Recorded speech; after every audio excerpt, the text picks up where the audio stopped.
muy bien. Vamos a continuar el avance de nuestra asignatura. Vamos a recordar lo que hemos hecho en la última clase.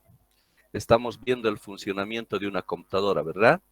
Hemos dicho que encendemos la computadora, se hace la distribución de la electricidad, pero previamente hay una transformación de los 220 voltios a menores voltajes, ¿no?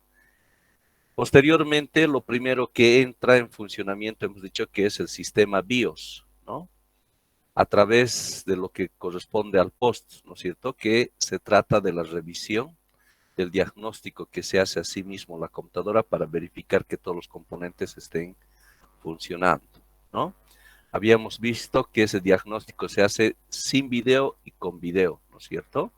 Y si hay algún percance, se lanza un pitido. Luego hemos observado de que una vez que si todo está correctamente funcionando, uno también de forma voluntaria puede entrar a BIOS, ¿ya? Todo esto van a ir practicando porque les voy a dar una práctica para que todo esto lo hagan, ¿ya? Luego vamos a ir hablando sobre eso. Bien, entonces entramos a BIOS, ¿no? Todo depende de qué fabricante es, entonces para pulsar, ¿no? Los comandos respectivos. Y hay una de las actividades principales que uno hace es especificar dónde es que va a buscar el sistema operativo correspondiente. Hemos dicho que podemos especificar un pendrive, un DVD, ¿no es cierto? O un disco duro. Entonces, una vez que se ha especificado, entonces el proceso del buteo, el tercer componente, va a ir a buscar ahí, ¿no? Donde hayamos especificado. Pero habíamos indicado lo siguiente. Vamos a suponer que en este caso se ha especificado que esté en el disco duro. Y eso es lo que hemos visto, ¿no? El disco duro. Que estaría nuestro sistema operativo ahí. Entonces, nuestro sistema operativo está como ceros y unos, ya a través de los bits. Pero hemos dicho que en el caso del disco duro están como carga magnética, ¿no es cierto? Que pueden ser positivo o negativo, que estarían de esa forma. Es por eso que como son cargas magnéticas, no tiene nada que ver con la electricidad y esa información, por más que apaguemos la computadora, va a estar guardada ahí la información, ¿no? Entonces no depende de la electricidad. ¿Está bien? Luego también hemos hablado que en cuanto a velocidades hay de dos tipos, de 3600 y 7200, ¿no? Los últimos que tenemos son de 7200 revoluciones por minuto, ¿no? Que en un segundo representan 120 revoluciones por segundo. Pero habíamos visto que aún a pesar que parece bastante veloz, en términos del uso computacional que realizamos, no lo es, ¿no? Por lo cual estamos obligados, ¿no?, a tener que llevar el sistema operativo o los programas que queramos abrir, tienen que ser llevados a la memoria RAM, ¿no? Entonces, la memoria RAM, hemos dicho que funciona de 100 a 150 veces a la velocidad que funcionaría el disco duro. Por eso es que estamos obligados a trasladar, ¿no es cierto?, la información del programa que queramos hacer correr, ¿no?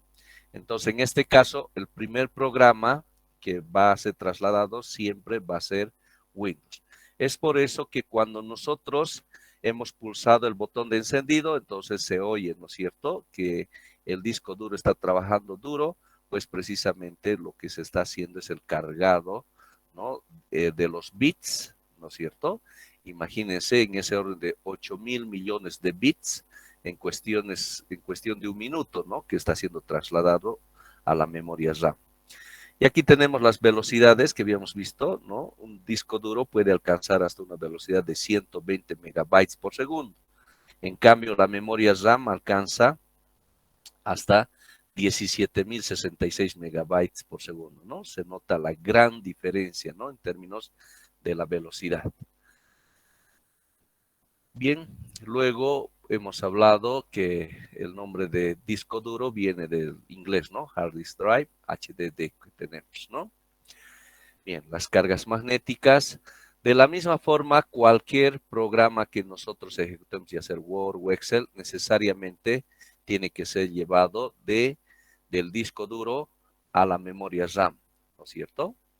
Pero aquí hay un percance que el disco duro lo guarda de forma consecutiva, hemos dicho, ¿verdad?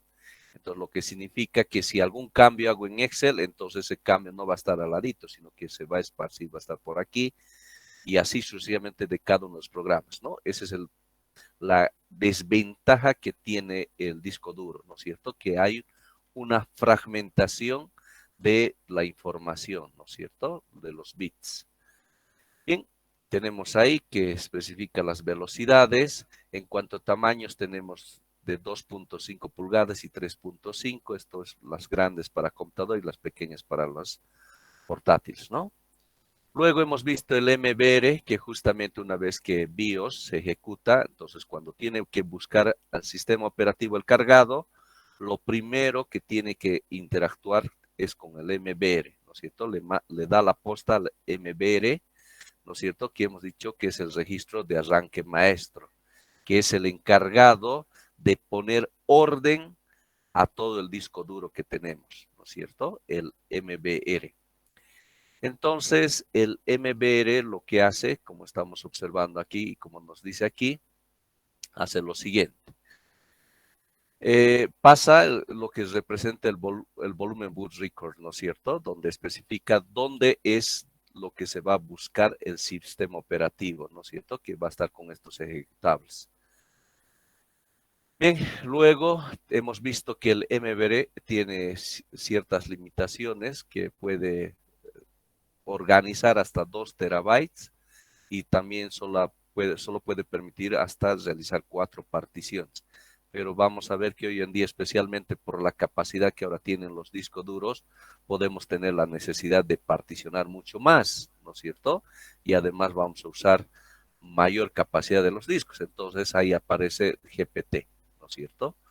Así como tenemos el sistema del BIOS, el UEFI, una actualización, lo propio pasa del MBR al GPT, ¿no? Eso habíamos mencionado. Entonces, GPT tiene esas ventajas que ya puede manejar más de 4, ¿no? Entonces, observamos que aquí las particiones pueden manejar N particiones, ¿no? Comparado al otro. Bien, ahí hemos visto las características que tiene el GPT, las ventajas que puede manejar más de 2 terabytes, puede realizar hasta 128 particiones, ¿no? Además que tener mayor seguridad y la robustez que tiene, ¿no? Entonces, de esa forma. Ahora la pregunta, ¿se puede llevar de un MBR a GPT? Sí, hemos visto que con lo que representa los mis commands que hay en Windows se puede hacer ese traslado o bien también utilizar este paquete que es aconsejable usar, el YACUS, ¿no? Que pueden con eso también tranquilamente hacer ese cambio, ¿ya? Entonces, en algún momento puede haber y realmente pérdida de datos. Hay veces porque el virus ha atacado al MBR, ¿no? Y podríamos tener pérdida de datos. Pero sin embargo, los utilitarios que hemos hablado del Hiren nos permite salvar de esas situaciones, ¿no? Bien, luego el formateo del disco que representa prepararlo para cuando alguna vez de repente queremos borrar todo el contenido que tiene nuestro disco duro, es cuestión de formatearlo, ¿no es cierto? Lo que también se hace con el pendrive, ¿no es cierto? O sea, prepararlo para recibir nueva información, ¿no? Ese es el formateo. También hemos hablado de los daños físicos al disco duro, que los físicos, ¿no es cierto? Realmente es donde podemos tener una pérdida total de los datos, ¿no? Y hemos dicho que tiene que ser o tenemos que ser bien cuidadosos con el transporte del disco duro, ¿no? En cambio, si es un daño lógico que puede ser por el tema de las cargas, un tema eléctrico, sí, se puede tranquilamente reparar esas situaciones. Luego hemos hablado de la desfragmentación, ¿no? Entonces, aquí tenemos una situación donde todo el disco está fragmentado. Vamos a suponer que el verde es de Excel, está por todo lado, ¿no es cierto? Entonces, hay que ordenarlo, hay que organizar de tal forma que todo esté junto y eso es lo que llamamos el disco no fragmentado, ¿no? Aquí observamos, ¿no? Cómo está totalmente fragmentado la información y lo que hay que hacer es que todo ponerlo en orden, ¿no es cierto? Así organizar. Entonces este proceso puede tomar de horas hasta días inclusive, ¿no? Con los comandos internos que tiene Windows, ¿no? Es cuestión nomás de poner desfragmentador y nos va a salir esta herramienta, ¿no? Entonces, primero un análisis para que nos recomiende Windows si necesita o no necesita el disco duro una desfragmentación. Si lo tenemos más de 3 o 4 años o de acuerdo al uso, entonces sí necesitamos, ¿no?, realizar la desfragmentación. Esto lo vamos a sentir cuando veamos que el disco, el manejo de archivos o el cargado del sistema operativo, por ejemplo, si antes tomaba 1 minuto y ahora toma 2, 3 o más, entonces eso significa que hay que desfragmentar. Y al hacer este proceso ya también se nota la velocidad, ¿no? ¿Está bien? Entonces ese es el proceso de desfragmentación. También podemos usar programas externos de Windows como lo que es el de Fragment, ¿no? Bien, luego de particiones. Tenemos los virus informáticos que en conjunto, los virus es apenas una parte como has visto en el video, todo hemos dicho que se llaman los malwares, ¿no es cierto? Entonces, tiene su proceso de infección que hemos hablado, ¿no? Los virus. Entonces, lo que nosotros y la recomendación por lo que debemos particionar es que generalmente los ataques van donde se encuentra el sistema operativo, ¿no? Entonces, si tenemos documentos importantes y en la misma partición, realmente corremos el riesgo de perderlo, ¿no? Entonces, por ello, la recomendación que guardemos o particionemos nuestro disco, ¿no es cierto?, en varias particiones para ir guardando nuestra información. Puede ser 2, 3, eso ya al gusto de cada uno, ¿verdad? Si es la tecnología GPT que estamos hablando, podemos particionar más de 4 veces, ¿no? Y si tenemos un disco duro de 4 terabytes, necesariamente tenemos que usar el GPT, ¿no? Ya no nos sirve el MBR, como hemos mencionado, ¿ya? Entonces también, nuevamente, este software, ¿no?, el ICUS, ¿ya? Entonces, realmente les va a permitir también realizar las particiones, ¿no?, que lo hace de una forma fácil también, ¿no?, para dividir el disco duro. Entonces, se puede particionar, de repente el disco solo usaba C, yo quiero en 3, el C, el D y el E. Pero en algún momento me arrepiento y solo quiero que sea C y D. También se puede hacer, ¿no? Todo esto justamente con esta herramienta, ¿ya? Las particiones. ¿Está bien? Hasta ahí hemos quedado. Bien, vamos a continuar. Ahora hemos hablado del disco duro, la organización del disco duro se organiza, hemos dicho, gracias a lo que es el MBR o bien lo que es el GPT. Pero también tiene que haber algo que organice el tema de los archivos. No hemos hablado de los archivos, por ejemplo, el tema de los nombres de las carpetas, la extensión de los nombres que se les dé a los archivos, ¿verdad? Entonces, ¿quién es el que se encarga de eso? Y vamos a ver que hay estos dos sistemas, ¿no? Hay más, hay 3, ¿no? Pero estas son las que más se utilizan y vamos a ver de qué trata, ¿no? Entonces, cuando nosotros estamos formateando, ya sea un pendrive, como estamos viendo, ya sea cuando tengamos que formatear nuestro disco duro, o bien estas tarjetas, estos micro SDs, USDs que tengamos que formatear, les va a aparecer algo como esto seguramente, ¿no es cierto? Entonces entramos aquí y les va a aparecer estas opciones, que si quiere uno formatear como NTFS o FAT32 o exFAT. Entonces la pregunta es, ¿y qué significa y cuál me conviene? ¿No es cierto? Entonces ahora vamos a explicar eso para que nuestras decisiones realmente sean más coherentes, ¿no? Entonces, hacemos un formateo rápido y listo, ¿no es cierto? Y ya hemos visto que cuando formateamos, toda esa información contenida se borra, ¿verdad? Entonces ya está lista y preparada para recibir nueva información con cualquiera de estos dispositivos de almacenamiento, ¿no? Y entonces estaríamos especificando el formato, cómo es que va a manejar los archivos, ¿ya? Entonces, vamos a ver, el sistema de archivos. Entonces, el disco duro externo, el disco duro interno de tu ordenador, un USB, una tarjeta SD, todos ellos son unidades de almacenamiento, ¿verdad? Son para guardar información. Cuando los formateamos, estás creando la infraestructura en la que van a alojarse los datos, ¿no? Es aquí donde entra en juego lo que llamamos el sistema de archivos, que se encargan de asignarle a los archivos el espacio que necesiten, ordenarlos, permitir el acceso a ellos y administrar el espacio libre de las unidades de almacenamiento, ¿no? Y aquí está la clave. Es como un bibliotecario, ¿ya? Ese es el papel. Cuando pensemos en el sistema de archivos, en el NTFS o en el FAT32, es como si fuera el bibliotecario, ¿no? ¿Qué hace? Ordena y registra la posición exacta en la que se ha escrito un fichero dentro de la unidad, ¿no? Y así tu sistema operativo, ¿no? Windows, puede acceder rápidamente a ellos y saber dónde empieza y acaba cada archivo, ¿no? Entonces, cada bibliotecario puede tener su método, ¿no? Por supuesto. Si vamos a la biblioteca de nuestra facultad, tenemos un bibliotecario y este bibliotecario tiene su propio sistema de guardado de los libros, ¿no es cierto? Es por eso que él sabe, cuando tú pides un libro, vamos a suponer cálculo 3 de algún autor, él ya sabe dónde tiene que buscarlo. Seguramente vamos a tener estantes que tienen que ver con el área de matemáticas, el área de cálculo, entonces ya sabe dónde buscar, ¿verdad? Tiene su propio sistema para la búsqueda del libro. Lo propio pasa aquí. Para buscar un archivo, entonces tiene que haber un sistema para poder ordenarlo, para poder guardarlo o también para la búsqueda, ¿no es cierto? Entonces, cada bibliotecario puede tener su método para organizar los libros.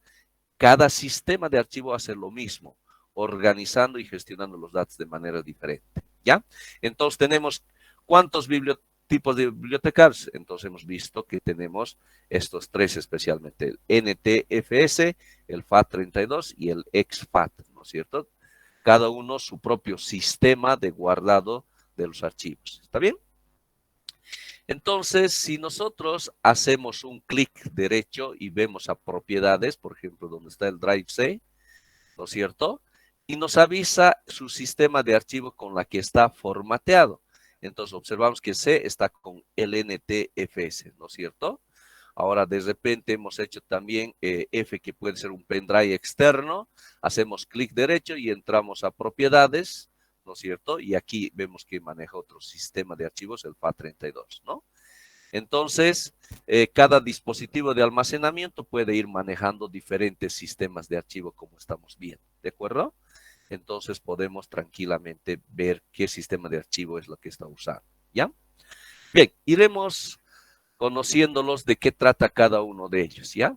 Inicialmente el FAT32, ¿no es cierto? Que es un sistema de ficheros que se desarrolló por los años 1977 por la empresa Microsoft. Estamos hablando que es un sistema antiguo, ¿verdad? Desde el año 1977. Es un sistema de archivo más antiguo que, que lo que es el NTFS, ¿ya? El sistema FAT utiliza direcciones de clúster de 32 bits. Es por eso que el sistema FAT32 permite como máximo ficheros de 4 gigabytes, ¿ya? Entonces, por eso también observamos que tiene este nombrecito de 32, ¿no es cierto? Porque maneja estas direcciones de 32 bits. Como maneja una cosa tan pequeña, es por eso que permite archivos de 4 gigas. Pero ¿qué tal si de repente tienes una película, ¿no es cierto? Una película del hombre araña, vamos a suponer, le vamos a dar el nombre araña, punto, que esté en el formato MP4 y que esto ocupe 5 gigabytes, esta tu película, ¿no es cierto? Que sea 4K, una cosa así, ¿no? Que pese harto. Entonces, vas a tener problemas si estás manejando el sistema de archivos FAT32, porque este sistema solo maneja hasta 4 gigabytes nada más, ¿no? Entonces, necesariamente vamos a ver que necesita usar este otro sistema de archivos, ¿ya? Entonces, también maneja un nombre como máximo de 255 caracteres. O sea, quieres darle un nombre a tu archivo y te gusta poner un nombre largo, no sé, realmente esta película me gusta porque me encantó, porque lo vi, que no sé qué, que no sé ya, contando toda la historia del archivo. Entonces, tú quieres usar más de 255 caracteres y no te sirve este sistema de FAT32, ¿no? Tendrías que usar este otro, ¿ya? Además, podremos tener un tamaño máximo, miren, de partición de 2 terabytes también, ¿no? Tiene esas desventajas. Su mayor y más popular limitación es que solo permite guardar archivos de este 4, como decía. Por lo que si quieres guardar un único archivo que ocupe más que eso, no te va a quedar más remedio que formatear con otro sistema de archivos, ¿no? Con NTFS podremos asignar un tamaño mínimo de clúster de 512 bytes, ¿no? Aquí era 32, ahora este usa 512, ¿no? Es por eso que soporta ficheros de un tamaño máximo hasta 16 terabytes podemos trabajar con el NTFS, ¿no? ¿Se imaginan? O sea, ya no con esta limitación de 4, entonces 16 terabytes. Excelente, ¿no? Pudiéndole poner un nombre de hasta 255 caracteres, al igual que FAT32. Podremos tener un tamaño máximo de volumen de hasta 16 exabytes inclusive, ¿no? Entonces esa es la diferencia entre el FAT32 y el NTFS, ¿no? El FAT32 es ampliamente usado por dispositivos portátiles como lo que son las unidades flash y los reproductores MP3 debido a su amplia compatibilidad. Alguna ventaja que tiene el FAT32 es el tema de la compatibilidad, ¿no es cierto? Entonces, eso es algo que le caracteriza al FAT32. Veamos ahora el NTFS. Se trata de otra alternativa al sistema FAT32 promovida por la misma empresa Microsoft, ¿no?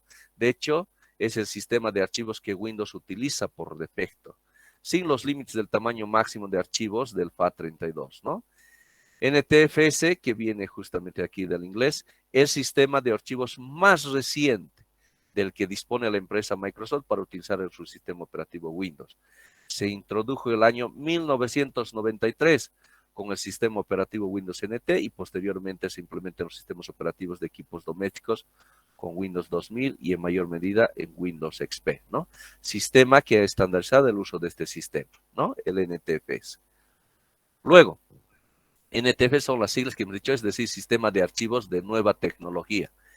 El sistema no presenta restricciones para archivos sueltos, de manera que en teoría sería posible guardar un solo archivo de casi 2 terabytes y un soporte de datos formateado con NTFS.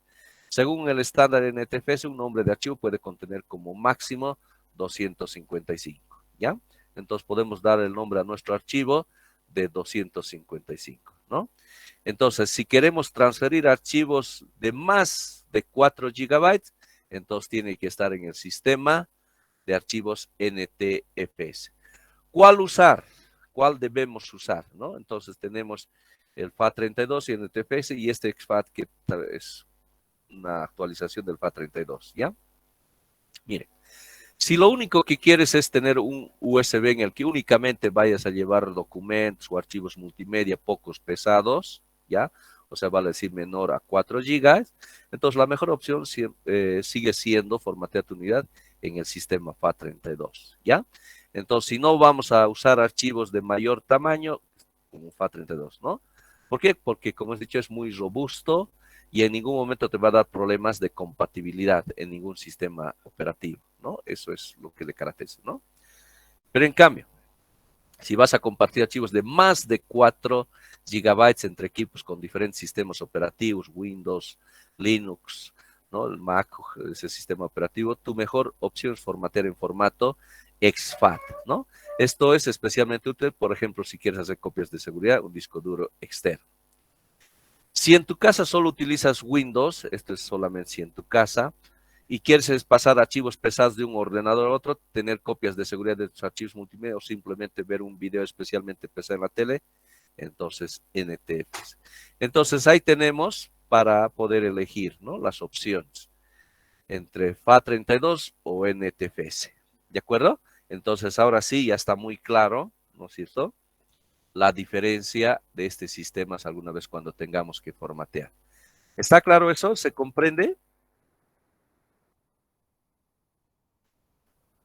¿Alguna pregunta, por favor?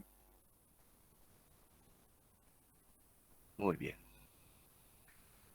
De maravilla. Entonces, proseguimos. Bien, ahora vamos a hablar sobre el disco de estado sólido. A ver, ¿de qué trata? ¿Qué es esto? Miren, no sé si algunos de ustedes han pasado esta experiencia. Tenías una computadora y esa computadora de repente le demoraba 2 minutos, 1 minuto a 2 minutos el cargado del sistema operativo Windows cuando pulsabas el botón de encendido, ¿no es cierto? Y bueno, te cansaste y de repente te han dado el regalo de Navidad, ¿no? De darte una nueva computadora.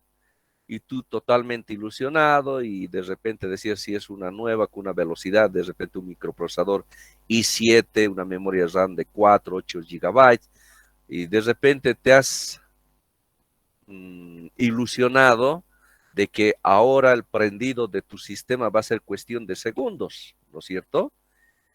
A mí me pasó con una portátil, ¿no? Les cuento eso. Entonces uno hace llegar y prueba, qué decepción, ¿verdad? Tarda lo mismo. Y uno se cuestiona y dice, pero ¿qué es lo que pasa si es un i7, una memoria RAM de tal, ¿no es cierto? Debería de ser veloz, pero de repente tarda lo mismo. Y entonces, ¿cuál es la diferencia? Uno se pregunta, ¿no? Entonces, sí, esta es la nueva tecnología. Entonces, ahora les voy a dar la respuesta. ¿Quieres disfrutar de velocidad? ¿Quieres realmente ver, de poder gozar de velocidad? Esta es la respuesta, ¿ya? El disco de estado sólido, ¿ya? Y eso es lo que vamos a ver, ¿ya? Entonces, hemos dicho que nuestro sistema operativo tenemos que cargarlo, ¿no es cierto?, del disco duro, ¿no? El hard disk drive, lo vamos a poner completo, a la memoria RAM, ¿no es cierto? Porque hemos visto que esto es de 100 a 150 veces mucho más rápido, ¿no? La memoria RAM. Pero el traslado de esta información de los bits, ¿no es cierto? De los bits con la que está el sistema operativo de Windows. Entonces, por más que tengas la memoria RAM de 8 gigas, 16, 32, lo más grande que te imagines, ¿no es cierto? Por más que tengas un microprocesador i7 y todo lo que te puedes imaginar, lo último, no vas a sentir la velocidad porque este es el cuello de botella, ¿ya? Porque todo está en función a la velocidad de lectura de información del disco duro, ¿no es cierto? Y eso está de las 7200 revoluciones por minuto. O sea, no se puede más allá, ¿ya? Miren, antes era 3600, más bien han hecho esa mejora, pero ni aún así, porque hemos visto que se puede transferir hasta 120 megabytes por segundo, ¿no es cierto? Esa es la limitante. En un segundo solo puedes trasladar 720 millones de bytes, ¿no? Entonces, este es el cuello de botella. Este es el culpable del que no podamos gozar de la velocidad. ¿Por qué? Porque siempre va a tardar en tener que llevar los 8.000 millones de bytes que tenemos que trasladar del sistema operativo a la memoria RAM, ¿no es cierto? Entonces, bueno, hemos hecho correr Windows inicialmente, ¿verdad? Hemos cargado Windows y después de repente tenemos una tarea y necesitamos Word. Entonces va a ser lo mismo. Entonces va a buscar Word, peor si está esparcido, ¿no? Si está fragmentado y nunca hemos desfragmentado. Entonces va a buscar lo que corresponde a Word. También tiene que trasladarlo a la memoria RAM. Vamos a agarrar Excel, ¿no es cierto? También tenemos que llevar a la memoria RAM. Vamos a querer AutoCAD. Todos los bits de AutoCAD tiene que ser trasladado a la memoria RAM. Queremos activar Chrome, ¿no es cierto? Queremos entrar a Internet, lo mismo, ¿no? Todos los bits de Chrome tienen que ser trasladados. O sea que todos los programas, ¿no?, que queramos abrir tienen que ser llevados del disco duro a la memoria RAM. Y si no hay incremento de velocidad, entonces siempre va a ser nuestro cuello de botella el disco duro. ¿Se comprende? ¿No es cierto? Entonces, ¿cuál es la solución? Aquí les presento la solución. Los discos sólidos, ¿no? Que si no hemos tenido oportunidad de verlo, pues es así, ¿no es cierto?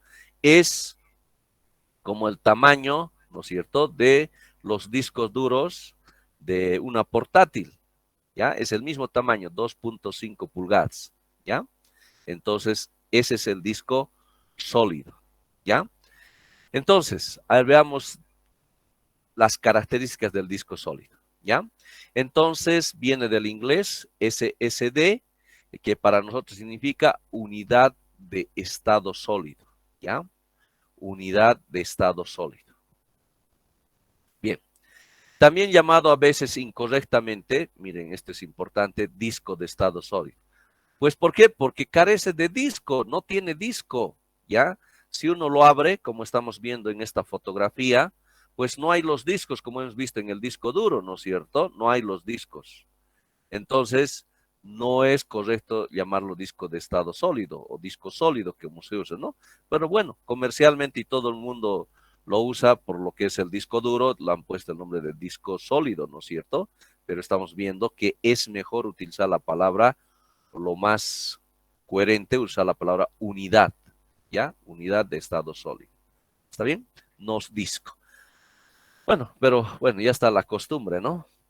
Está disponible en múltiples capacidades, entonces uno va a comprar, entonces uno puede encontrar desde 120 gigabytes, ya está inclusive enteras y ya está llegando, ¿no? Entonces antes, en sus principios, apenas había de 120 y 240, ahora uno ya encuentra de mayores capacidades, ¿no? La tecnología que está mejorando, ¿no?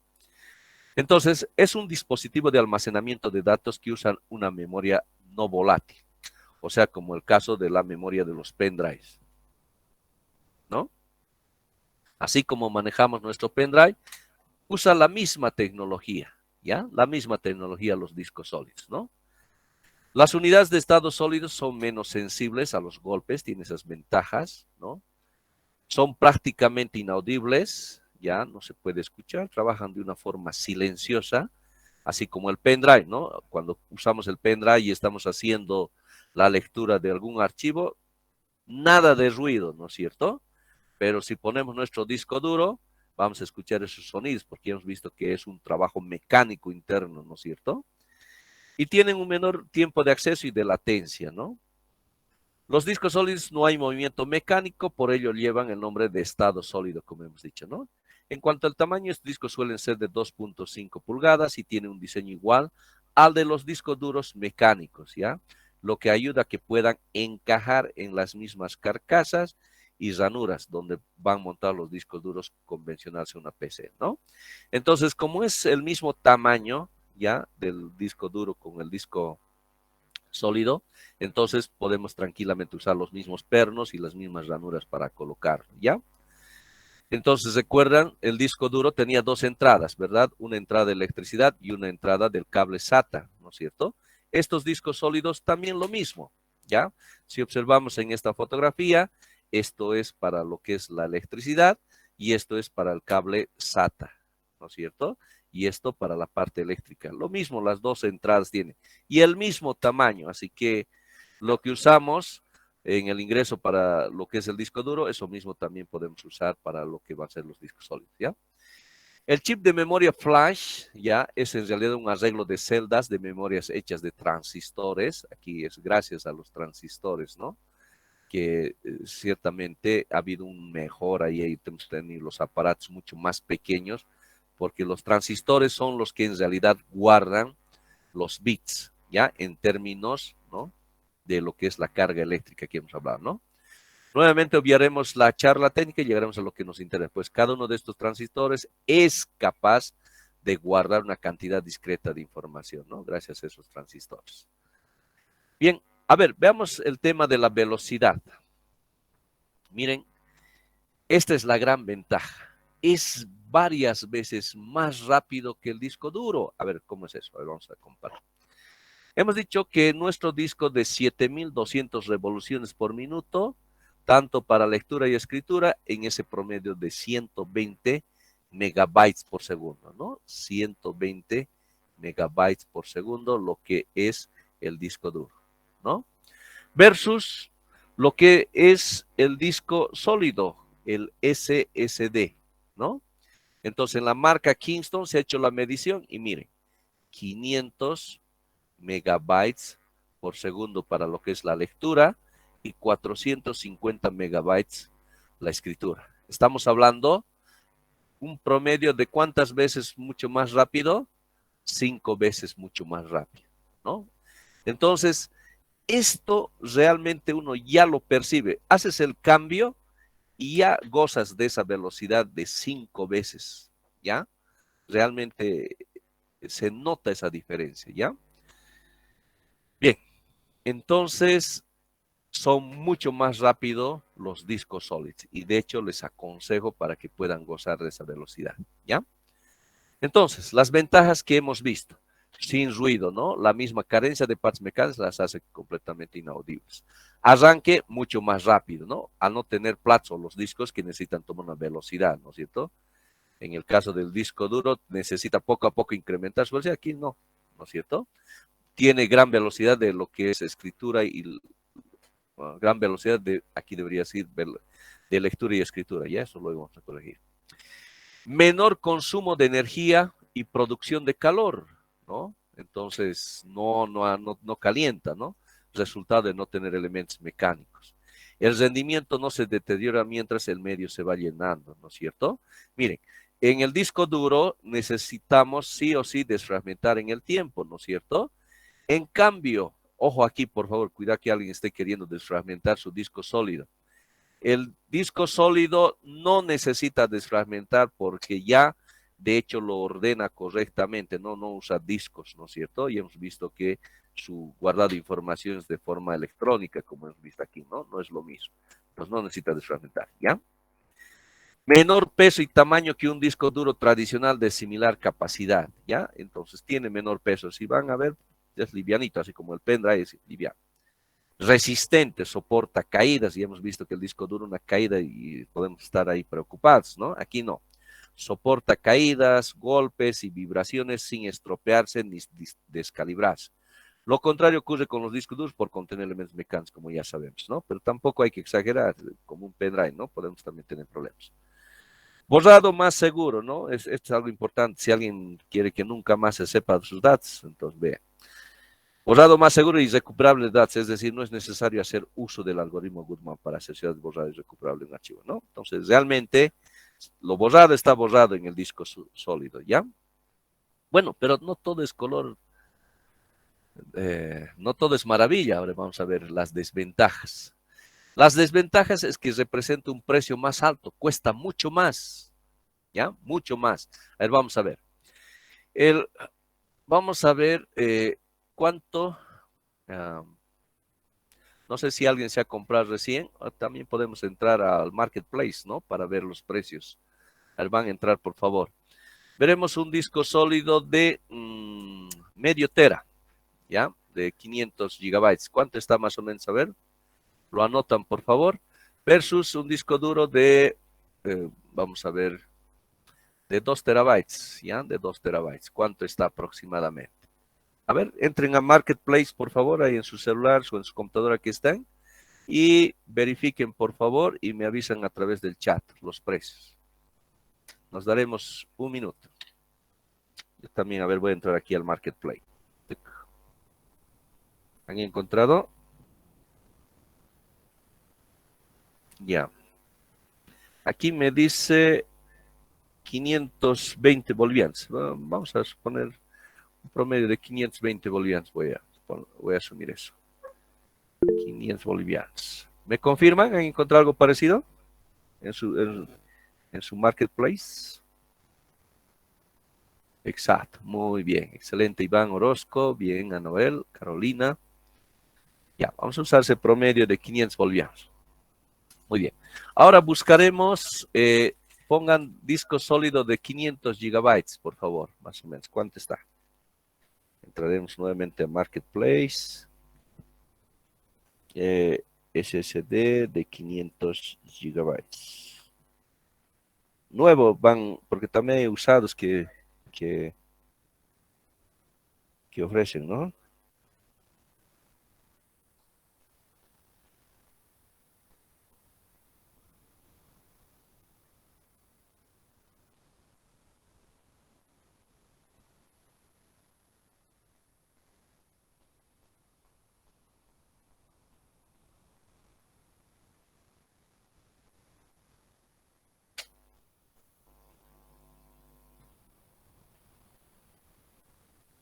Bueno, está como 480 gigabytes, ¿no? Que es a promedio de 500 gigabytes. Entonces aquí estoy encontrando algo de 418 bolivianos. 400.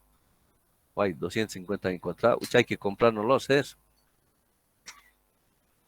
No deben ser usados, no creo que sea tan barato, ¿no? De 250. Ya. 400 vamos a asumir, ¿ya? 400. Aquí, bueno, hay 700 también. Ya, asumiremos una comparación de 400 bolivianos. Ya, 400 bolivianos. Miren. 400 bolivianos. Entonces estamos hablando 2 terabytes, ¿no es cierto? Y versus 500 gigabytes. Entonces esto es 4 veces mucho más, 4 veces, ¿no? De capacidad. Entonces, y miren, los precios casi están iguales, ¿no es cierto? Entonces se nota nomás que los discos sólidos son mucho más caros, ¿no? ¿Cuán mucho más caro? 4 veces más caro, más o menos, el disco sólido, ¿no es cierto? Entonces, esa es la desventaja, ¿no es cierto? Bueno, es que utiliza más transistores, ¿no?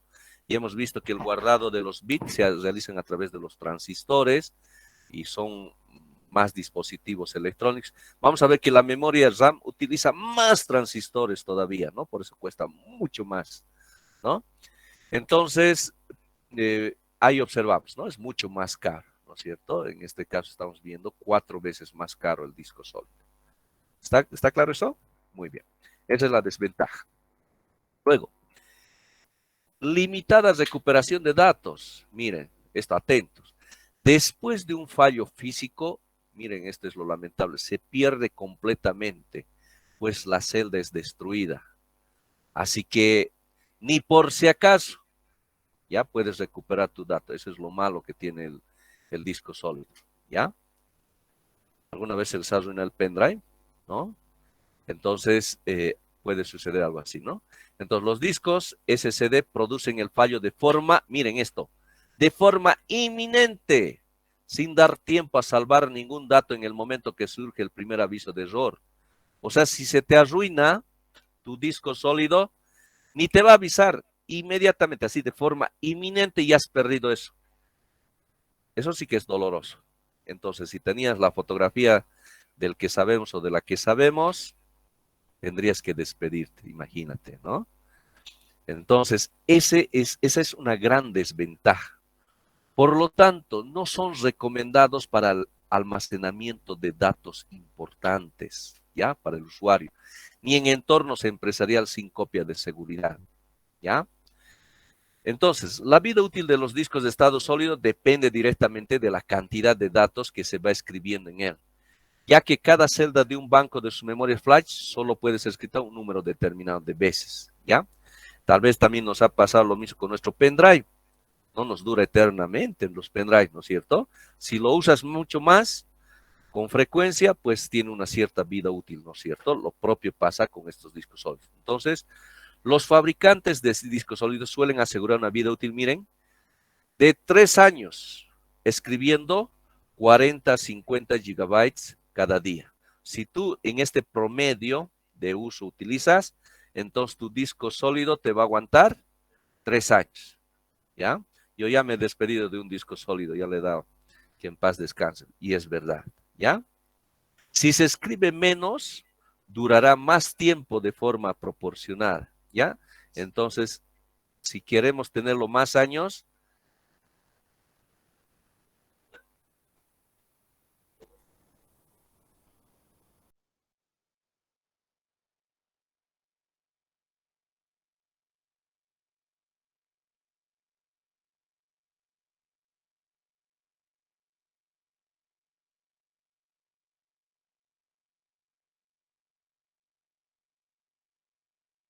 esa es la desventaja que tienen los discos sólidos, ¿no? Otro inconveniente de los discos sólidos es que son más difíciles de recuperar los datos en caso de estropearse el dispositivo. Entonces, ¿qué tenemos que hacer? Y esta es la recomendación clave importante, queridos estudiantes. Lo mejor es monitorizar regularmente la salud de tu disco duro o de tu disco sólido también. A ver, vamos a ver luego a qué nos referimos con aquello, ¿ya? Entonces, para ese monitoreo es lo siguiente. Entonces, para evitar sorpresas tanto de los discos sólidos, también con los discos duros, ya les recomiendo aprovechando también, Los discos duros que pueden durar alrededor de 10 años o más, los discos duros, ¿no? Lo mejor es monitorear, como he dicho, ¿no? Entonces, les recomiendo utilizar este programa, Crystal Disk Info, ¿ya? Entonces, su ventanita es como la que estamos viendo, ¿no? Se verá en la parte superior derecha, ¿ya? Una casilla con los gigabytes escritos en la unidad de disco sólido seleccionada, ¿ya? Entonces, nosotros, cuando activamos, tenemos que especificar nuestro disco duro, entonces nos sale esto. Esta es la clave. Nos dice el estado de salud, ¿no es cierto?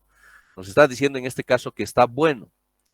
Cuando ya está de repente por despedirse, ya sea nuestro disco sólido o ya sea el disco duro, y nos va a salir aquí en rojo, urgente, así, por favor, queridos estudiantes, urgente, si no quieres perder tus datos así de forma violenta, ¿no? Tienes que comprarte un nuevo disco duro y transferir toda tu información al otro disco duro. O sea, estos no son eternos. O sea, los discos duros duran mucho más, pero el disco sólido hemos visto menos. O sea que si tú utilizas con más frecuencia, ¿no es cierto? Entonces lo vas a perder mucho más rápido. ¿Ya? Entonces, es muy importante hacer el seguimiento con esto. Si tú ya lo tienes tu disco mucho tiempo, 3, 4, 5 más tiempo, ya preocúpate y verifica, porque perder datos, queridos estudiantes, es doloroso. Todo aquello que ha sido guardado en la U con tanto sacrificio, de repente, o todos tus recuerdos, tus fotografías, lo podrías perder, imagínate todo eso. ¿No es cierto? Es por eso que también la recomendación es esta. Miren, cuando ya está en una situación ya mala, entonces se compra una nueva, ¿no es cierto? Y trasladan toda su información. Y este disco que estaba por despedirse va a ser como tu backup, ¿no es cierto? Entonces va a ser como tu copia de seguridad, vas a tener tu información y en 2 discos duros, ¿no es cierto? Entonces, muy importante, queridos estudiantes, porque si no, duele perder toda esa información, ¿de acuerdo? Bien, entonces ya sabemos lo que es el disco sólido. Bueno, pero la tecnología siempre va avanzando y resulta que los discos sólidos también tienen otra forma de presentación y les presento a lo que son los M2 o M.2 también, ¿no? Miren, y va así como estamos viendo en esta fotografía. Así, miren, aquí justamente, aquí tenemos la tarjeta madre y aquí lo tiene. Este también es un disco sólido, ¿ya? También es un disco sólido, pero que el nombrecito que le han dado, ¿no es cierto? M.2. M.2. Y ahí está, ¿no? Y aquí su conexión. Ya las tarjetas madres, las nuevas, ya vienen justamente para que uno ya pueda conectar, ¿no? Entonces, y ahí lo vemos, ¿no? Entonces, entonces de hardware más limpio se conecta directamente, miren, se conecta directamente a tu placa base, miren, directo, no necesita cables, ¿no es cierto? Como hemos visto el cable SATA para estar colocando, nada, aquí directo a la tarjeta madre, ¿no? Y olvidarte de cables. El puerto M2 logra un ancho de banda, miren, muy superior al que se obtiene mediante el puerto SATA 3. Miren, concretamente tenemos un máximo, miren, de 32 gigabytes segundo, frente a los 6 gigabytes que nos ofrece el SATA 3. Realmente una maravilla los M2, ¿no es cierto? Podemos gozar hasta 32 gigabytes en términos de la conexión, porque ahorita voy a explicar los detalles, ¿ya? La conexión, ¿no es cierto? Entonces, realmente hay que explotar aquello, ¿ya? A ver, hablemos muchas otras cosas más del M2. Bueno, cuando compremos el M2, miren, y cuando uno no sabe eso, y ahora que ustedes que están en computación para ingeniería van a saber estos criterios, les pueden vender gato por liebre, ¿no es cierto? Sí tenemos M2, todos son M2, ¿no es cierto? Pero te pueden estar vendiendo un M2 SATA, lo mismo que Chiquillanta, lo mismo, ¿verdad? ¿No? Te están vendiendo algo que usa la conexión del cable SATA, ¿no es cierto? Y tú dices, me he comprado del M2. Mentira, ¿no es cierto? Entonces, si quieres gozar de mayor velocidad, tiene que ser este NVMe, ¿ya? ¿Cómo lo vas a poder reconocer? Miren, aquí tiene 2 y aquí tiene solo 1. Esto es el que tienes que comprarte, ¿ya? El que tenga 1, ¿ya? Por supuesto, esto es mucho más barato, más económico y esto cuesta mucho más, ¿ya? Pero la velocidad realmente es la diferencia. Veamos. NVMe, la transferencia de información, es en paralelo, ¿no? A ver, hay dos diferencias. Uno es serial y el otro es paralelo. Serial, en serie significa uno tras otro, ¿verdad? Entonces, ese es el serial. El SATA, cuando hablamos la palabra SATA, es en términos serial. Pero cuando hablamos en paralelo, significa que la información, ¿no es cierto?, es como si fuera varias carreteras a la vez, en este caso los bits, ¿no es cierto? Entonces aquí hay una demora, una espera, ¿no es cierto? Pero en cambio no, cuando esto es todo paralelo, pues por supuesto la velocidad es mucho más. O sea, se tendría una pista, miren, de 64,000 carriles que usa las mismas conexiones de la tarjeta de video. Miren, y además usa las conexiones de la tarjeta de video, que ahora voy a también explicar, que son los más rápidos, ¿no? ¿De qué? Estamos hablando de los PCI Express. ¿Qué son los PCI Express? Seguramente están preguntando, ahorita les respondemos. Miren, entonces, podemos alcanzar, fíjense esta cifra, 3,100 megabytes por segundo. ¿Alguien se acuerda cuánto era la velocidad del disco duro? ¿Con qué velocidad podríamos transferir información en el disco duro? A ver en el chat, ¿alguien se acuerda?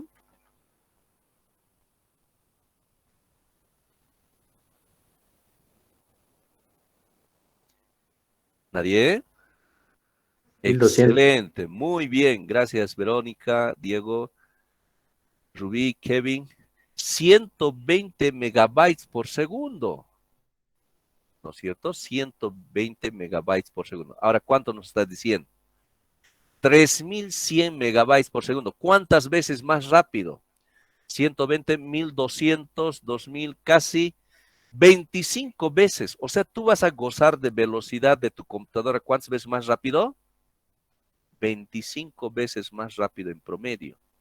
O sea, el cargado de tu sistema operativo, lo que tanto te tardaba un minuto, aquí tal vez ahora va a ser cuestión de 15, 20 segundos o menos. Cuando tengas que abrir Word, el cargado va a ser rápido. Cuando tengas que abrir Excel, AutoCAD, ahí sí realmente vas a gozar y vas a disfrutar y experimentar lo que es la velocidad. Ajá, esto nos abre los ojos, así que no todo había sido que tengo que comprar el microprocesador y siete, ¿no? No es eso. Aquí nos estamos respondiendo y estamos viendo que con este conocimiento técnico, cuando tengamos que elegir nuestra computadora, no solamente nos vamos a enfocar en el microprocesador, ¿no es cierto? Ahora ya tenemos el criterio y vamos a decir, ya muy bien, voy a gastar más plata en comprarme un M2, pero voy a gozar de mayor velocidad. ¿Comprenden? ¿No es cierto? Una maravilla. Ahora, si te has hecho tomar el pelo, te has comprado un SATA y te han vendido como M2, miren, apenas vas a gozar de 550 megabytes segundo, ¿no? Versus 3,100, ¿ya? Entonces también, eso es clave importante, por favor, ¿no? Hay que fijarse en esta ranurita, ¿de acuerdo? Muy bien. Entonces, también quiero comentarles que han aparecido también lo siguiente, esto para el caso de computadoras antiguas. Ciertas computadoras antiguas no podrían tener el ingreso justamente de esto, de lo que es el NVMe, ¿no es cierto? Pero sin embargo, ha aparecido adaptadores, uno puede tranquilamente entrar al marketplace, ¿no? De Facebook y les va a aparecer estos adaptadores, ¿no es cierto? Entonces, ¿qué? Esto es justamente los ingresos que estamos hablando de esas velocidades, el PCI Express, ¿no es cierto? Entonces uno coloca y ya pues, o sea, porque todas las tarjetas madres, inclusive las antiguas, tienen el PCI, ¿ya? Entonces, si tienes ese percance, te compras este adaptador que está en el orden de 50 bolivianos, una cosa así, y listo, ¿no? ¿De acuerdo? Muy bien. Creo que me voy a dedicar a la venta, che. Ya, listo. Entonces, el PCI Express. El principal uso que se le da al PCI Express es el de conectar tarjetas gráficas. ¿Ya? Háblanos un poco del PCI Express, porque vamos a estar en esa necesidad, ¿no es cierto?, de conectar nuestro M.2, y es importante saber. ¿Qué es el PCI Express? Les voy a mostrar una fotografía para que ahí veamos. Seguramente en su tarjeta madre han visto unas ranuras como estas, ¿verdad? Estos son los PCI Express, ¿ya? Entonces tenemos X1, tenemos X4, tenemos X16, tenemos el X8 y estos los antiguos, los PCI, ¿ya? Entonces vamos a ver qué son los PCI Express. Ahí vamos. El principal uso que se le da al PCI Express es el de conectar tarjetas gráficas, ¿ya? Las tarjetas gráficas, voy a adelantarles, pueden ser integradas o bien uno puede comprarlas de forma separada. Cuando te están vendiendo una tarjeta madre, ¿ya? Te venden de dos tipos, integrada, ¿no es cierto?, que significa que la tarjeta gráfica y la tarjeta de sonido ya está como parte de la tarjeta madre. Pero hay otros casos que no tienen, ¿no es cierto?, y que tienes que comprar de forma extra, ¿no es cierto?, pero de una forma mucho más potente, ¿verdad? Lo que es la tarjeta gráfica y la tarjeta de sonido, ¿ya? Entonces, si quieres hacer las conexiones adicionales, usas este PCI, ¿no?, para las tarjetas gráficas. ¿Y qué pasa con las tarjetas gráficas? Estos componentes, ya que estos componentes para el procesamiento de datos gráficos necesitan un gran ancho de banda para trabajar correctamente. O sea, las tarjetas gráficas, realmente como hay ese, más si uno se dedica a jugar juegos o ver películas ahí, ¿no es cierto? Imagínense, ya hemos hablado de lo que es la resolución, y esa resolución está en términos de bits, ¿no es cierto? ¿Recuerdan que cada píxel ocupaba una cierta cantidad de cuántos? A ver si esa memoria está fresca. ¿Cuántos bits ocupaba un píxel? ¿Quién se acuerda? 2. Algo cerca, algo cerca. 1, Inge. 24 bits. 24 bits. 3 bytes. ¿Ya? ¿Recuerdan que se tenía que hacer la combinación de 3 colores, verdad? ¿No es cierto? Con los colores primarios para sacar los diferentes colores, ¿verdad? Entonces, cada color ocupa 8 bits. Como son 3 colores, entonces estamos ocupando ¿cuántos? 24 bits. Porque ese píxel, un píxel, tiene que ir cambiando diferentes colores. Un momento rojo, negro, azul, verde. Imagínense una película, un píxel va a ir cambiando constantemente diferentes colores, ¿no es cierto? Entonces, esa combinación de los 24 bits te va a permitir hasta 32 millones de colores que puedes, ¿no? Lo que se llama el color verdadero, ¿no es cierto? Entonces, ese cambio, ¿no es cierto?, de que se va a dar de colores, se está manejando información bits, ¿no es cierto? 24 bits. Entonces, imagínense cuando tengamos que ver una película, un juego que realmente cambia constantemente. Por supuesto, la transferencia de bits tiene que ser lo más rápido posible, ¿no es cierto? Y ahí es lo que interviene la tarjeta gráfica, que tiene su propia memoria, ¿no es cierto?, para que se dé ese intercambio y cambio de velocidad, ¿no es cierto? Por eso es que necesitan esta tarjeta gráfica, una tarjeta de una tarjeta de un ancho bastante grande, ¿no es cierto? Y es por eso que una de las razones por la que se ha creado estas conexiones del PCI, ¿ya? Estas conexiones del PCI, el Express, que es ahora el moderno. ¿Se comprende? Muy bien. Entonces, también sirve para poder conectar otros dispositivos de tarjetas de expansión, ¿no? Entonces los llama tarjetas de expansión, de expandir, ¿verdad? Que algo adicional que podemos poner a nuestros computadores. Como esas que le conectan o que le añaden conectividad Wi-Fi, podemos comprarnos, ¿no?, una tarjeta de Wi-Fi. Podemos comprarnos una tarjeta para Bluetooth, para ponerlo ahí, ¿no? También puede utilizarse para tarjetas de red, ¿no? Tarjetas para añadir más puertos USB. Entonces, vas y te compras tu tarjetita. Lo único que aquí interesa es su conexioncita, ¿verdad? Para entrar al PCI, como hemos visto, a esos slots. Y también son utilizados para conectar determinados tipos de discos duros, lo que ahora estamos hablando, ¿no es cierto? SSDs. Se trata de los SSD que utilizan el protocolo NVMe, que hemos dicho, ¿no? Que pueden utilizar tanto el PCI Express como también las conexiones SATA del resto que hemos visto, ¿no? Pero mejor es este hemos hablado, ¿no? Ya, entonces ese es el PCI Express, ¿no? Los tamaños. Una tarjeta que sea, bueno, veamos los tamaños. tenemos el X1, el X4, el X8 y el X16, ¿ya? Entonces, ¿de qué va? Por el número de carriles, ¿ya? Por el número de carriles que tiene. Y eso tiene que ver con el tema de lo que se refiere al número de pines, ¿ya? Vamos a ver, utiliza más pines, ¿no es cierto? Si ven, el X1 es una cosita pequeñita, ¿verdad? Y el X4, pues una cosa mucho más larga, ¿no? Porque tiene más pines de conexión, ¿no? ¿Qué son los pines? Esos contactitos, ¿no es cierto? Que se dan entre una cosa que entra y sale, ¿no es cierto? Que es un contacto de metales, ¿no es cierto? Y aquí es donde se da. Entonces ahí tenemos. Y es 8 mucho más largo. Y el de 16 mucho más largo. ¿Entiende? ¿Qué tiene que ver eso? Mire, tiene que ver con el tema de velocidad porque es como que tuvieses más carreteras, ¿ya? Miren, vamos a comparar con el PCI, el 1. Miren, si fuera el X1 de un carrilcito, tú puedes hacer transferencias hasta en el orden de 250 megabytes por segundo, ¿no? En esta antigua que te... Si era X4, pues como tienes más carriles, más pistas para llevar más bits, miren, se cuadruplica, ¿no? 250, 500,000 y es 1 gigabyte, ¿no? Aquí ya 2 gigabytes ya puedes hacer la transferencia. Y aquí con el X16, con el más largo, más transferencia, ¿no es cierto?, de más bits, ¿no? Entonces conviene el X16, ¿verdad? ¿No es cierto? Entonces, a eso nos referimos con lo que son el número de pines o el número de carriles, que puedes tranquilamente llevar más información. Ahora, si tú tienes una tarjeta que sea X1, ¿no? Puedes utilizar un conector el X16, entonces al X16 le colocas, pero va a funcionar con la capacidad que tendría, ¿ya?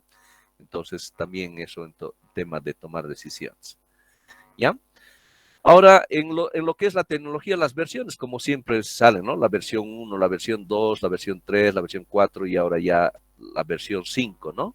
Entonces, miren, la transferencia también se ha incrementado, antes era 250, ahora después 500, casi 1 giga, casi 2 gigas, ahora hasta en el orden de 4 gigas, ¿no? Entonces, cuando te estás comprando y tu tarjeta madre, entonces tienes que verificar qué PCI, qué versión está utilizando, ¿no es cierto? Entonces, tal vez tener la mayor cantidad de lo que son los PCIs para tus conexiones, ¿no? Para que hagas las conexiones futuras, ¿no? Entonces, si te compras una mayor, cosas de una mayor velocidad, ¿no? Y tienes, bueno, siempre tienes esas opciones. ¿Está claro? Bien, entonces de esa forma utilizas el M2. ¿Está bien? Bien, vamos a ver algunos videos más para reforzar esta parte. ¿Ya? Un segundito.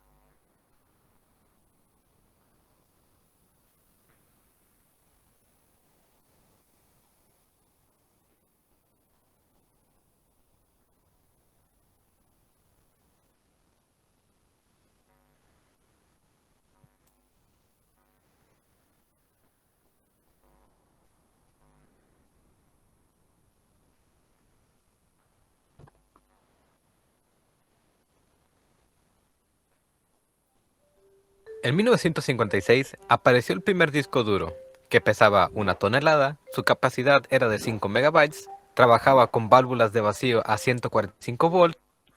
Vamos a ver una comparación entre lo que es el disco duro y el disco sólido, ¿no? De lo que hemos estado hablando. Y requería un controlador por separado para su manejo. El disco se llamaba Ramac 1 y era el acompañante de la computadora IBM 350.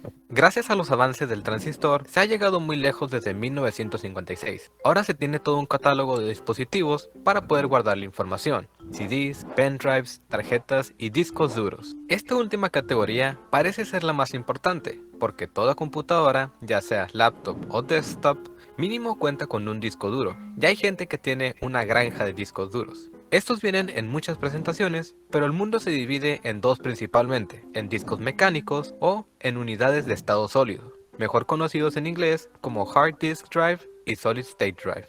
Tenemos que aclarar un pequeño detalle. Las unidades de estado sólido no son discos duros. Es muy común llamarlos discos de estado sólido, mas no es lo correcto. Esto es más de costumbre. Al igual que el pendrive, se le llama USB o memoria. Bueno, dejando eso a un lado, esta diferencia de nombres es la principal característica que los define. El disco duro, como su nombre lo indica, contiene discos dentro de él. En estos discos es donde se graba toda la información. Este se comprende de varias piezas mecánicas para efectuar las operaciones de leer y escribir la información.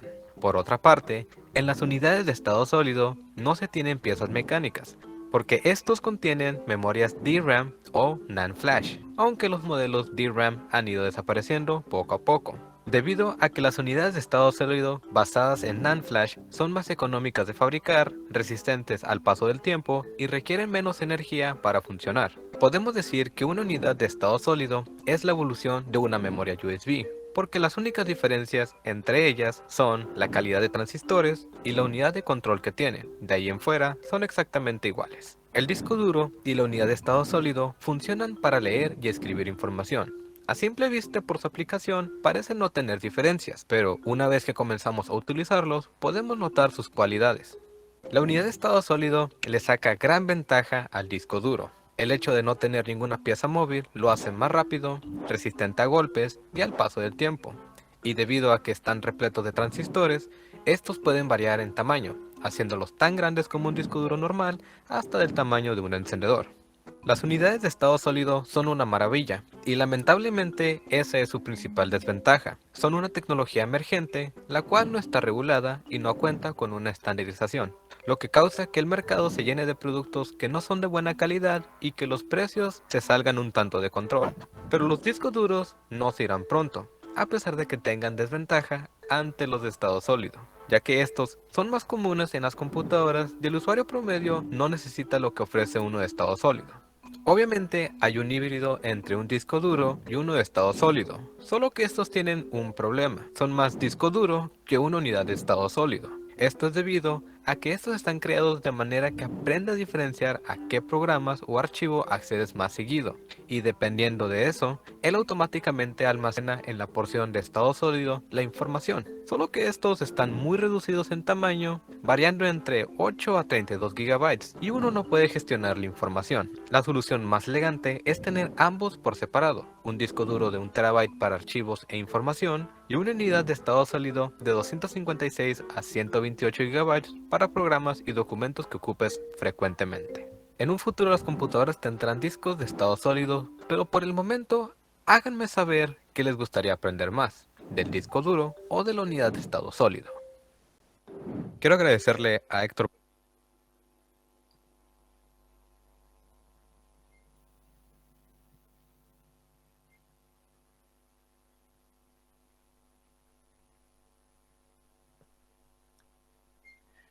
Bien, entonces, ¿cuál es la recomendación ahora que ya hemos visto todo esto? ¿Cómo debemos de organizar nuestra información? Esto es lo que les recomiendo. Y hemos visto que los discos sólidos, ¿no es cierto?, tienen esa desventaja de que de forma inminente o violenta podemos perder información. Así ni que por locura vamos a guardar información valiosa, no lo vamos a usar como disco sólido. Entonces, la recomendación es lo siguiente, queridos estudiantes, atentos. Entonces, para lo que corresponde al sistema operativo, Windows y todos los programas que utilicemos, ¿no es cierto? Vale decir Word, Excel, AutoCAD, etcétera, etcétera, todos los programas. Entonces, todos estos programas lo guardemos en el SSD, ¿ya? Ahí. Entonces, uno no necesita comprarse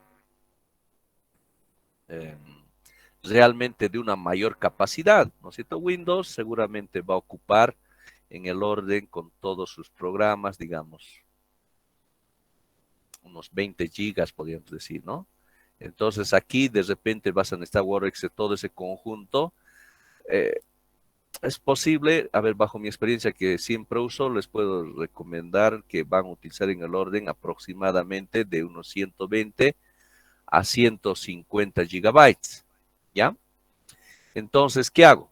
Yo lo que hago es particionar el disco sólido en dos partes, ¿ya? Entonces aquí a uno le llamo S2, ¿ya? El C, perdón. Y al otro lo llamo, para acordarme que es parte del disco sólido, hay veces como S le pongo. Bueno, pero bueno, el disco sólido ya he cambiado y ahora ya utilizo el M2. Ya no utilizo antes utilizaba, ¿no? Ahora yo uso el M2. Entonces, por eso es que ya no le pongo S, ya le pongo M al nombre de mi drive. ¿Ya? Entonces lo particiono en dos partes, en C y M, ¿no? Entonces aquí todo lo que les estoy mencionando, todo esto, todo lo instalo y lo guardo aquí en el C, dentro del disco sólido, ¿ya? ¿Y qué guardo en M2? Entonces guardo, por ejemplo, algunos de mis backups. ¿Se acuerdan de la Acronis? ¿No es cierto? De la Acronis. Por ejemplo, intento comprarme un disco de 280 o de 500, ¿no es cierto? Entonces, a 120 que voy a usar me sobran. Vamos a suponer que nos compramos uno de 240 gigabytes, ¿no es cierto? Entonces, aquí tenemos asignado 120 gigabytes y aquí la otra partición 120 gigabytes, ¿no es cierto? Entonces, Acronis, ¿no es cierto? Que ya hemos visto que son para los backup cuando cae en tu disco duro, entonces los guardo aquí, ¿no? ¿Para qué? Porque como su velocidad es rápida, entonces pues de aquí pueda leerlo rápido, haga el backup, ¿no es cierto? Si cae en mi sistema, ¿no es cierto? Tanto el backup como la recuperación sea rápida, ¿no? Y guardo de repente a programas ejecutables donde hay que poner .exe, por ejemplo, Total Commander u otras así de ejecución rápida, ¿no? Los coloco directamente aquí en el M, ¿no? Entonces, netamente referido a lo que son programas, nada más, ¿no es cierto? Ahora, en lo que se refiere a la información importante, ahí utilizo el disco duro, entonces utilizo una situación mixta, uso tanto lo que es el disco sólido como lo que es el disco duro, ¿no? Entonces, ¿qué guardo ahí? En el disco duro, ahí entonces guardo lo que son los documentos, ¿no es cierto? Lo que son las fotografías, ¿no? Lo que es el tema de videos y bueno, y toda la información. Entonces, cada uno aquí su estilo puede utilizar, de repente uno puede todo guardarle solo una parte o puede dividirlo también, ¿no es cierto? Puede también dividir el disco duro, ¿no es cierto? Si aquí C y M, de repente D, de la palabra D de documentos, de repente F de fotografías, V de videos, lo que uno quiera, ¿no es cierto? Entonces lo particiona y de esa forma va a estar organizado, ¿no? Pero nunca nuestros archivos, ya nuevamente ratifico esto, guarden donde esté el C, porque en algún momento va a caer tu C y podrías tener el riesgo de perder todos tus documentos, ¿no? Entonces, miren, realmente de esa forma el disco duro, como hemos visto, tiene, bueno, ciertamente no lee rápido como hemos visto, pero sin embargo, cuando es un documento Word, Excel no pesan mucho, ¿no es cierto? Los documentos, entonces no vas a necesitar, pero cuando se trata de programas y cuando uno prende un programa, o cuando carga un programa, quiere que se ejecute rápidamente el Word, ¿no es cierto? O el Excel, el que estemos usando. Entonces, nada mejor que el del disco sólido. De esa manera, uno va a estar tranquilo, no va a perder información, ¿no es cierto? No vamos a tener muchos riesgos, ¿no?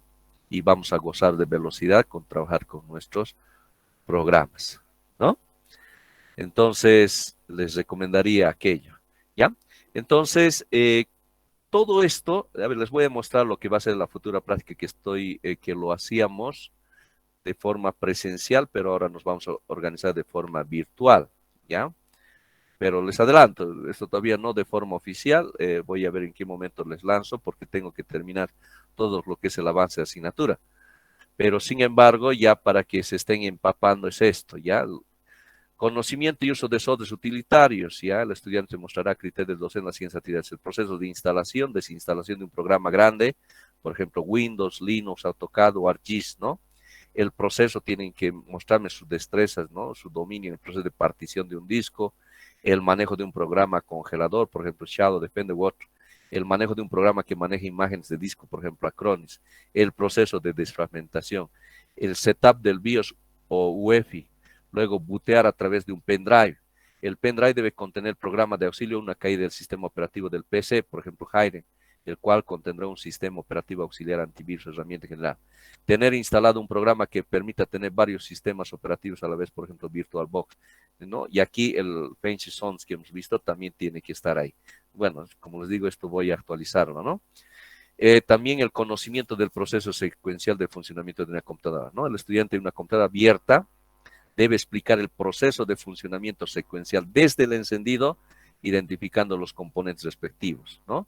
Y también un componente de la investigación, ¿no? Investigar herramientas, programas de auxilio, optimización, aceleración, todo tipo de aporte que ayude en el desempeño profesional con la computadora.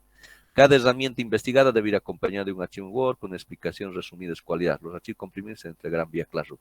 Entonces, lo estoy trabajando, pero quiero conversar con ustedes y esto es lo que me interesa, queridos estudiantes. Esto, bueno, lo hacíamos de forma presencial, porque uno va y prende la computadora y me mostraban de forma física abierta y me tenía que explicar todo el proceso de funcionamiento. Y a la vez otra computadora, esto era en grupos, entonces donde me tenía que mostrar, ¿no? Toda esta parte del manejo de todos estos archivos auxiliares, ¿no? Una situación, digamos, de una simulación que caiga el sistema operativo, cómo es que se podía salvar. Entonces, lo que se hacía en ese caso era entraba al BIOS, lo cambiaba para entrar el pendrive, y en el pendrive entraba Hirens, o de repente instalaba, ¿no es cierto? Entonces, todo eso es muy importante. Ahora, como estamos en una situación virtual, queridos estudiantes, ¿cómo sugieren? Eso es lo que me estoy un poco rompiendo la cabeza de trabajo con ustedes. Recomendaciones, les escucho.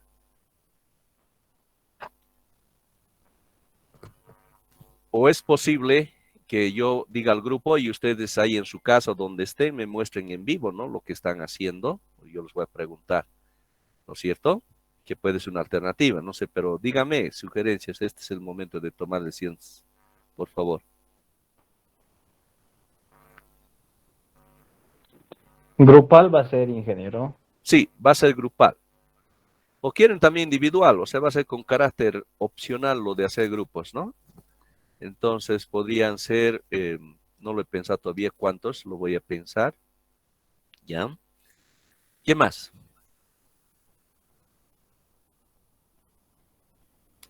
¿Alguna sugerencia cómo se podría hacer eso? ¿Les parece bien si de repente esa idea o no funcionaría de que, digamos, por ejemplo, a ver, hago una prueba.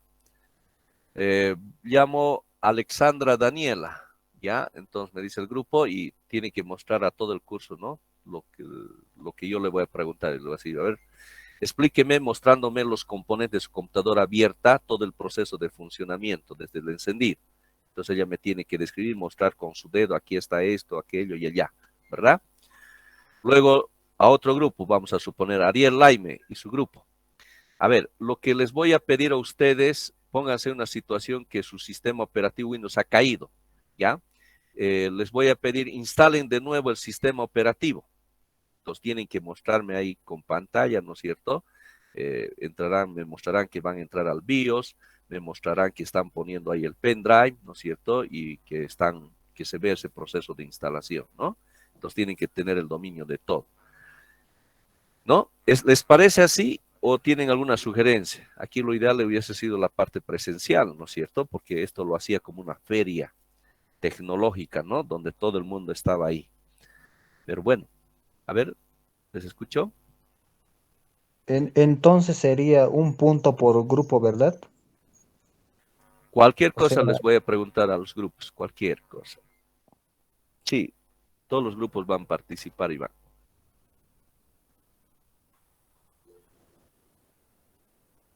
A ver, creo que hay alguien que ha escrito. Ya que los exámenes son presenciales, ¿por qué un día de clase vamos de manera presencial a exponer? Ya. Hay una sugerencia de que de repente podemos hacerlo de forma presencial para ese día. Podría ser, ¿no? Con todas las protecciones de bioseguridad como si fuera un examen. Ya, muy buena sugerencia. ¿Alguna otra sugerencia?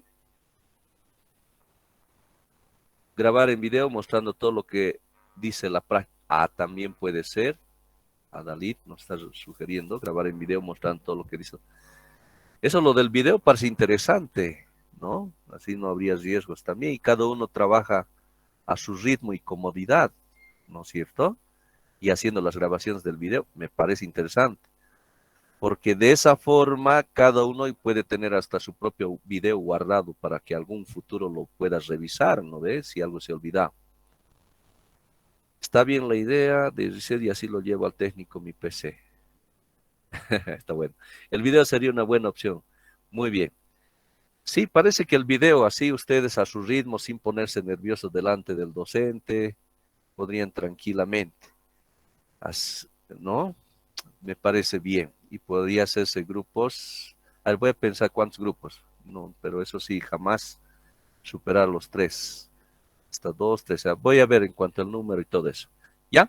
Me parece excelente. Parece que vamos a inclinarnos a eso.